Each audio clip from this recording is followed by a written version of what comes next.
दोस्तों, दुनिया ने जितनी भी प्रगति कर ली हो, लेकिन महिलाओं के मामले में आज भी अपराध रुकने के नाम नहीं ले रहे हैं। आए दिन हम सुनते हैं कहीं बलात्कार की खबरें, कहीं दहेज में मारी गई लड़कियां, कहीं रोड रेज में मारी गई लड़कियां। मतलब उनके खिलाफ अभी भी जो माहौल है, जो मानसिकता है, वो बदलने का नाम नहीं ले रही है। नमस्कार दोस्तों, मेरा नाम शशि पांडे है और आज बात करेंगे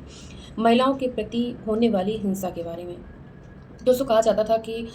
महिलाएं पढ़ लिख लेंगी, महिलाएं अपने पैरों पर खड़ी हो जाएंगी, आत्मनिर्भर हो जाएंगी, तो उनके खिलाफ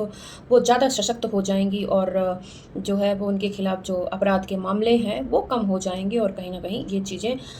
थोड़ी हमने कम जरूर पाई हैं, लेकिन अगर हम ये कहें कि समाज से ये सारी बुराइयां जो थी वो ख़त्म हो चुकी हैं, तो वो बिल्कुल भी ऐसा नहीं है। आज भी जो हिंसा का दौर है या जो पुरुषवादी मानसिकता है, मैं जानती हूँ कि कुछ वीडियो सुनने के बाद कुछ लोग यहाँ पर लड़ने आ जाएंगे, कुछ कहने आ जाएंगे कि नहीं ऐसा नहीं है, वैसा नहीं है। महिलाएं भी करती हैं, हाँ, महिलाएं भी आजकल ऐसे केस कर रही हैं जहाँ पर घटनाएं होती हैं जहाँ पर महिलाओं के द्वारा पुरुषों को, पतियों को मार दिया था। लेकिन वो घटनाएं जो है वो कहीं अगर हम गिनती करें तो 0.1 भी नहीं ठहरती हैं जहाँ पर महिलाएं ऐसे केस में संलिप्त होती हैं। ज़्यादातर हम देखते हैं तो पुरुष ही ऐसी घटनाओं में संलिप्त होते हैं। उनका ईगो हर्ट होता है या जो भी चीज़ें हैं, लेकिन कहीं ना कहीं या परवरिश का हमारे यहाँ ये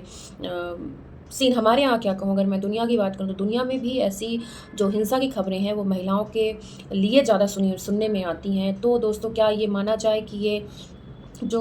हिंसा की प्रवृत्ति है ये नैसर्गिक है पुरुषों के द्वारा महिलाओं के ऊपर, चाहे वो डोमिनेटिंग जो नेचर होता है वो पुरुष का, चाहे वो ऑफिस हो, चाहे वो घर में हो, चाहे वो आस पड़ोस हो, चाहे हम सड़क पर जो गाड़ियाँ चला रही महिलाएं होती हैं, अक्सर कभी ट्रैफिक में होगा, कभी उसमें होगा, तो मैंने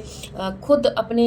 आसपास भी लोगों को ये कहते सुना कि अरे महिला है, गाड़ी चला रही होगी, अरे महिला ने ये कर दिया, वो कर दिया। जबकि आज महिलाएं वैज्ञानिक हैं, महिलाएं आज इसरो में बैठी हुई हैं, महिलाएं आज एरोप्लेन उड़ा रही हैं, महिलाएं आज रॉकेट में हैं, महिलाएं आज रॉकेट में बैठकर अंतरिक्ष में जा रही हैं, महिलाएं आज अंतरिक्ष में कितने कितने रिसर्च कर रही हैं।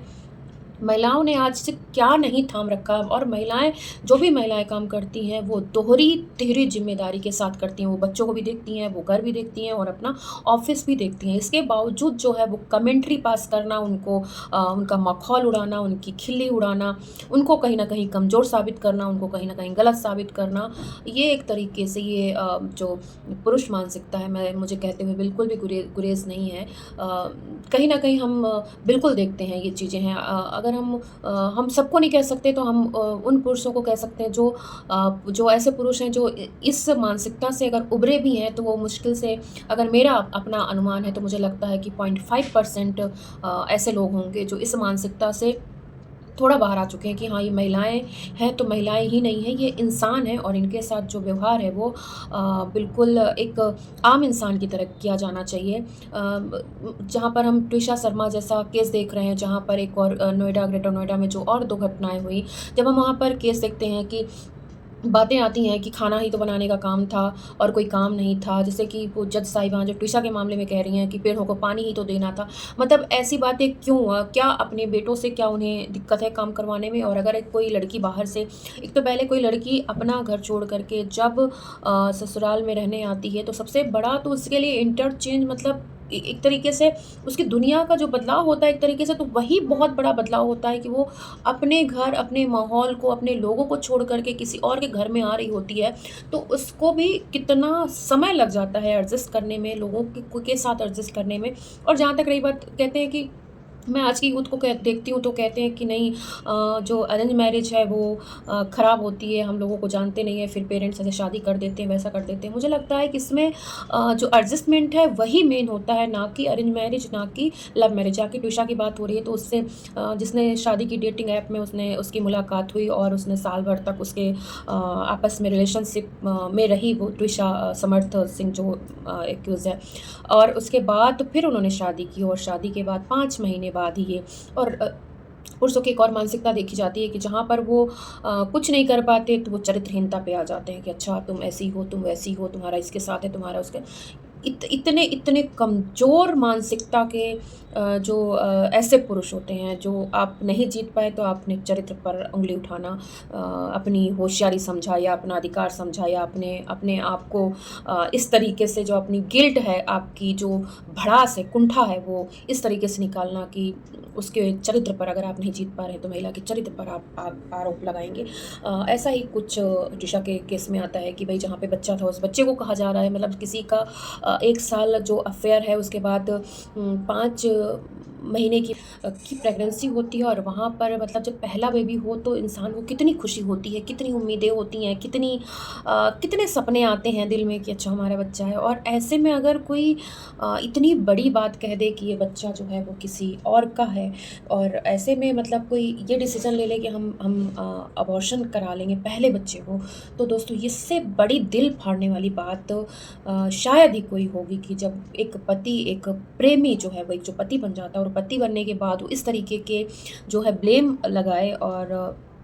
वो वो लड़की जो अपने पैरों पर खड़ी थी और खड़ी हो सकती है और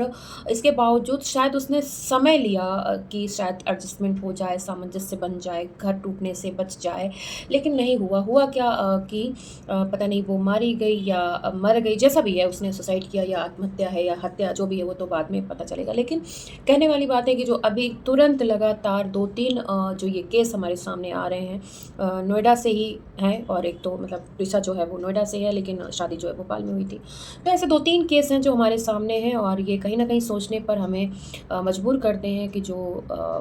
पुरुषवादी मानसिकता है वो आज भी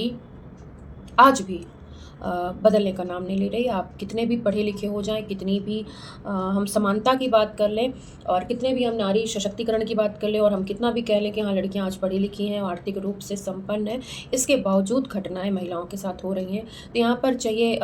पेरेंट्स को कि अपने बेटियों को ख़ास करके कि पढ़ाएँ-लिखाएँ, बेटों को भी समझाएँ कि घर जो है वो एक शादी जो है वो कोई खेल नहीं है, वो एक ज़िम्मेदारी होती है, जहाँ पर आपको सामंजस्य बैठाना चाहिए, जहाँ पे आपको बाहर से आई हुई लड़की को समझना चाहिए, उसको मौका देना चाहिए, उसको समय देना चाहिए और घर बचाने की कोशिश करनी चाहिए क्योंकि अगर एक बार परिवार में कुछ होता है तो फिर लड़की ही नहीं पूरी परिवार की जो है वो ज़िंदगी ख़राब हो जाती है। अगर आज बात करें तो समर्थ हो या समर्थ की माँ है,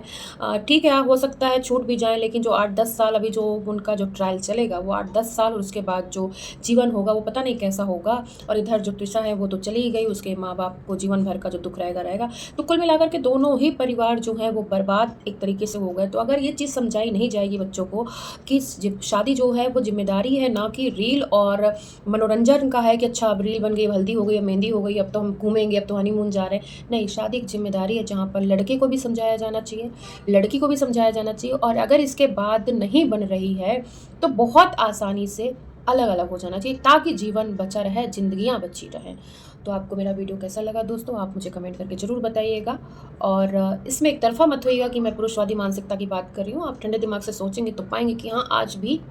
आज भी ये जो प्रतिशत है, ये अभी भी पुरुषों की तरफ ही जाता है, जहाँ पर हिंसा जैसे जो केस होते हैं, वो पुरुषों द्वारा किए जाते हैं। धन्यवाद दोस्तों, आप सपोर्ट बनाए रखिएगा। इधर मेरा बीच में गैप हो गया 2-3 दिन का। रोज़ रात को मैं 9 बजे वीडियो आपके बीच में लाती हूँ। जो करंट मुद्दे होते हैं, उनके बीच में आप मुझे कमेंट करके बताइए कि मेरे वीडियो आपको कैसे लगते हैं और सपोर्ट बनाए रखिए। धन्यवाद।